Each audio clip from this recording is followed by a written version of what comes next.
buttoned up. Now I'm trying to figure out what to work on next. So I've got, for the torque tube, I've got the bearings replaced, I've got the slave cylinder in there, got the remote bleeder line in there, but the remote bleeder line is actually hanging down right there. So I haven't mounted it yet. So that's kind of halfway done. I got the couplers replaced, that slinger plate. Got my shop press assembled, put new heat shielding. So up underneath here, it was just kind of all tattered and torn. So I cut it out and replaced it with some new heat shielding. Let's see. Fuel system, I got the return hose plumbed, got the bulkhead fitting in the tank. I had to go get some clamps. I got all those. Got the Teflon seal to seal the bulkhead fitting. Got the fuel pressure regulator installed, but it's not actually working yet because I don't have the pressure line hooked up to the engine. Got the fuel wiring harness in. Got the new cross. Oh, I didn't talk about that. So basically, here's the box of stuff I'm keeping. Last time around, whenever I was replacing the torque or fiddling with the torque tube, I actually cut this in half. And what I ended up doing was putting some rubber cement and bonding it back together and then wrapping it with Teflon thread sealer. It actually held and works, and it's actually pretty tight. But I don't know. I knew I was taking it apart this time around, so I ordered some new ones, and that's what the part number is, the GM part number. So I got GM, and I got it for both sides, so I replaced both of those. Got the regulator block offs in. I got a T into a vacuum boost source for the fuel pressure regulator. Oh, and I'm going to install my fuel pressure gauge back in the car for tuning. So I got the clutch replaced, put the new flywheel, new bolts, new clutch, new rear main seal. Clutch master cylinder is probably what I'm going to do next. While I was in there messing around with the clutch master cylinder, I can see that the brake master cylinder is actually leaking. So I'm going to replace that because I plan on doing a complete brake fluid flush and putting .4 brake fluid in there. Shifter is going to be the very last thing I do. Oh, I got the rear sway bar bushings. And I'm going to do a harmonic balancer and a front main seal also. But I already did the rear sway bar bushings, but I haven't done the front. Because you actually need to take the front sway bar out to get to the harmonic balancer. So I think what I'm going to do right now is I'm going to work on the clutch master cylinder.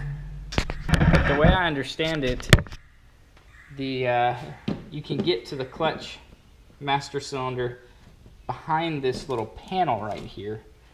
I've never done this. I've never seen anybody do it. I've never even read anything on the forum about people doing it. So this is going to be a new experience for me. There's just a few of these little push pins and one screw that hold this panel in here, so it shouldn't be too hard. The trick is my charge piping actually runs through a hole in this panel, so it's going to have to dangle on the charge piping. Yeah, so just a few little things holding that in. See what we can see in here. But yeah, that is the clutch master cylinder. How the heck can you get to that?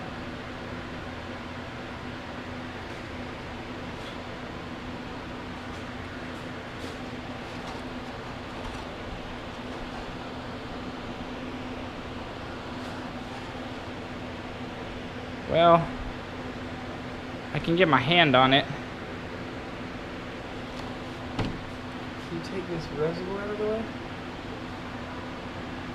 I have no idea if you can take that reservoir out of the way.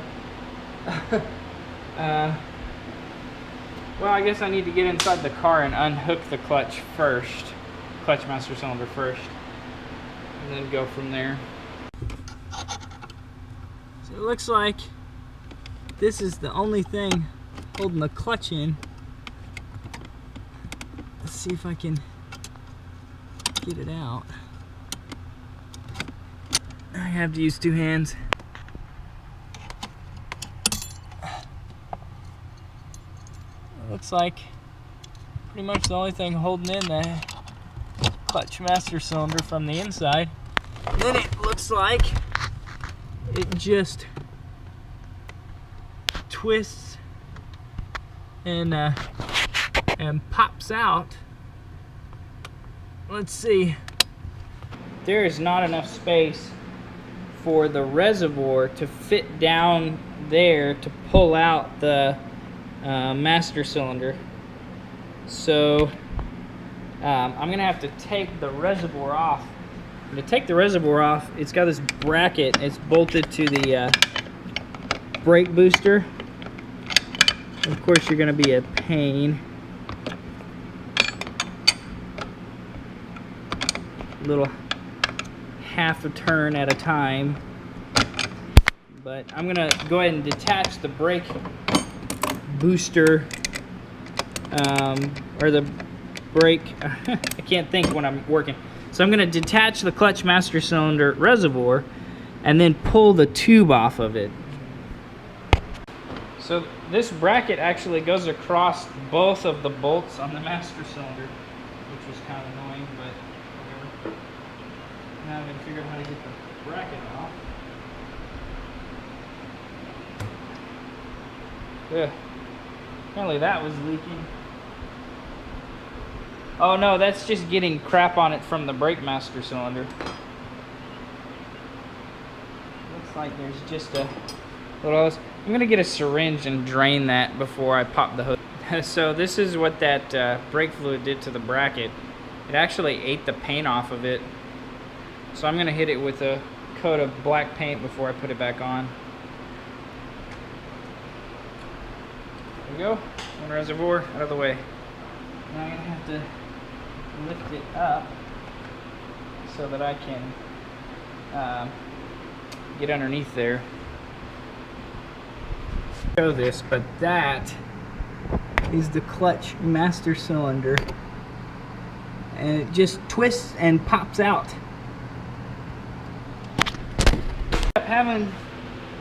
Ended up having to cut the line that goes from the master cylinder to the slave cylinder because there's just not enough room to get to anything. I mean, I am replacing it. So, and apparently it's stuck on something inside the car. Oh, maybe not. Huh. See, that's where see, there's this little D-ring clip. If you could actually get in there, you could get that out, and then you wouldn't have to cut this line, but I couldn't get to it. Well, there's the old slave cylinder, now to the new one.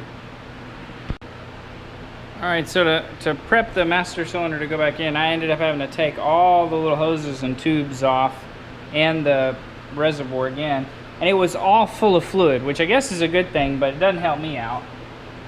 That's because I had to take it all apart to get it in there. So I don't know. And what was really weird to me is the fluid that came out was extremely dark. It didn't look like fresh fluid at all, in my opinion. So here we go. Try to get that in there. Managed to get the new guy up in there. Now I gotta figure out a way to connect all the lines. The slave cylinder line still has to get routed up there over those lines, and I still have to connect an intermediate connector to this guy. So I guess I'm gonna have to do the intermediate connector first, and then, which is this guy. So that goes there. and then this goes into the master cylinder. So I guess I'm gonna have to connect these two guys and then try to feed it up in there. All right, so intermediate connector. Oh, of course it's gonna drip all over me. Ugh. Ah, come on. How much fluid does this freaking thing have in it? Oh my gosh.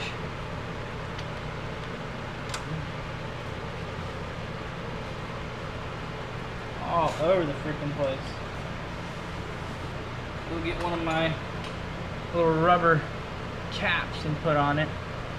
So then drip all over the freaking place. Oh my gosh.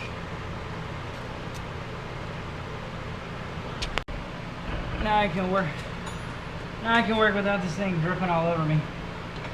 Alright, so trick is getting it under all of these wires.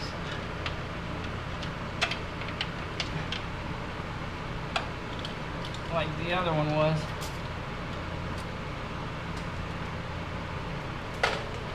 And there's a little bracket that bolts the bell housing.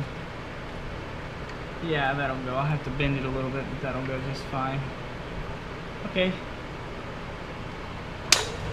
Now to the other side to actually connect it. So there it is. There's the new one. All I had to do was plug that in, make sure the D clip was in there, and that's it. Now I gotta do the reservoir up on top and make sure I've got the hose routed properly. So I decided to mount my remote bleeder. I got it fished up through here. This is the bracket that holds the reservoir for the clutch master cylinder. Actually, it goes like that. A little bump right there goes through that hole. But I decided to mount my remote bleeder directly to it. That'll give me pretty good access. But what I did was I went and found another nut that fit the supplied bolt, because the kit came with this little hold down bracket.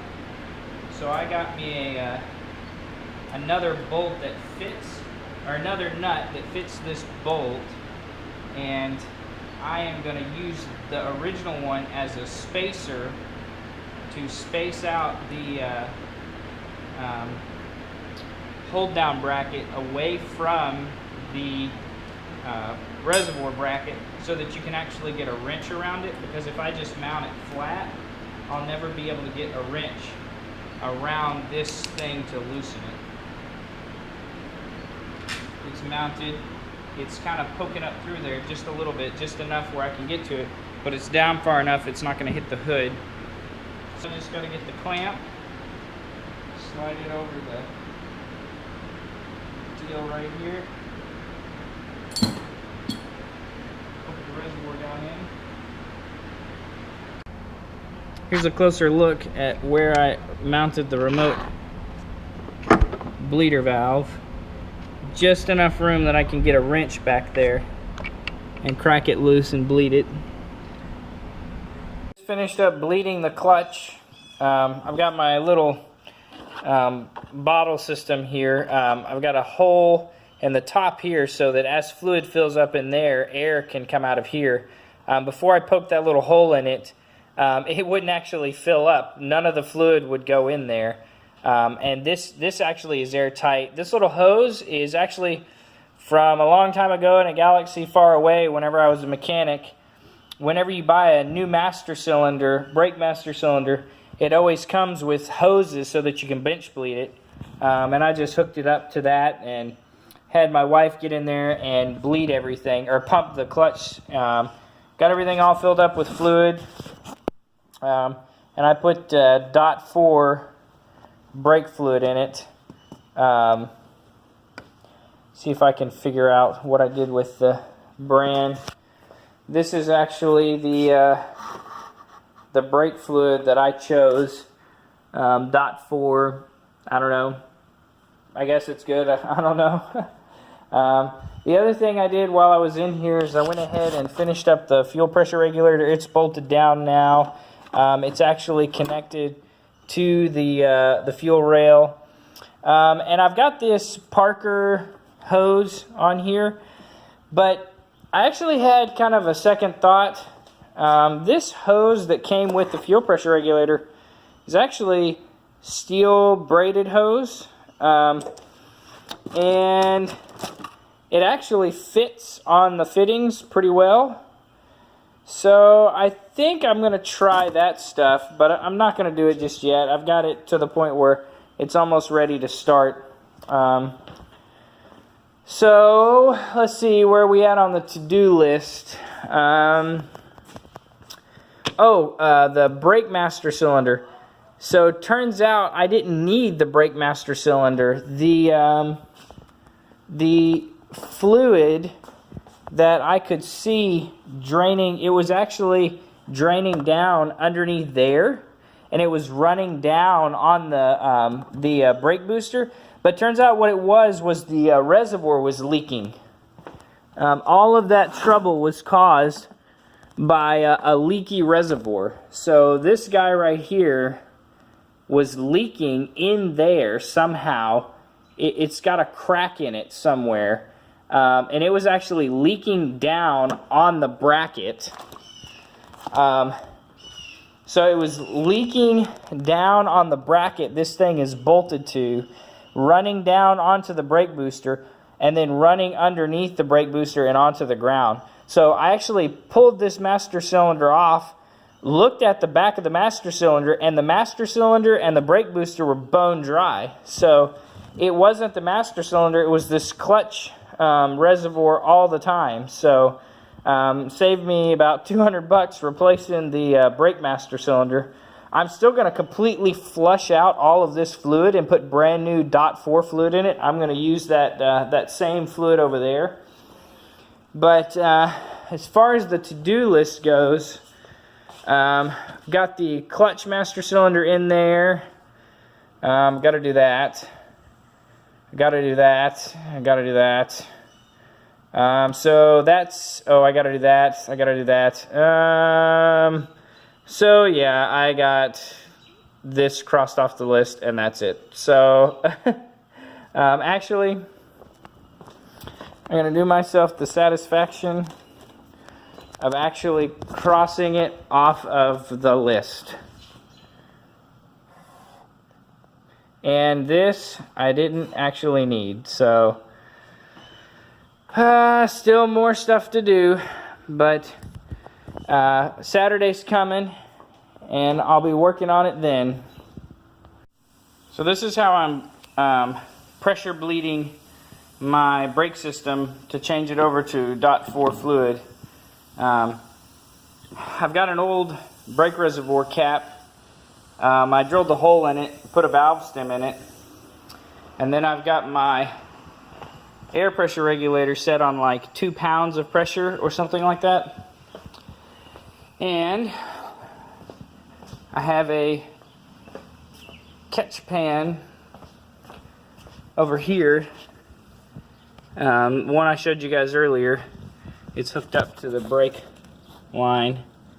And you can see it's a pretty steady stream of old brake fluid. So I'm starting on the driver's side because that line is the longest. And that means it's going to have the most fluid in it. So then, after I let it go for a minute or two, yeah, it's still got plenty in there. I just crack it open and fill it up again. And the thing most people don't realize is they're not actually airtight. See that tiny little divot right there? That allows air to get into the reservoir as the level drops. That just keeps most of the moisture and things out. So that's it. That's basically how I'm doing a brake fluid flush. Brake fluid flush done.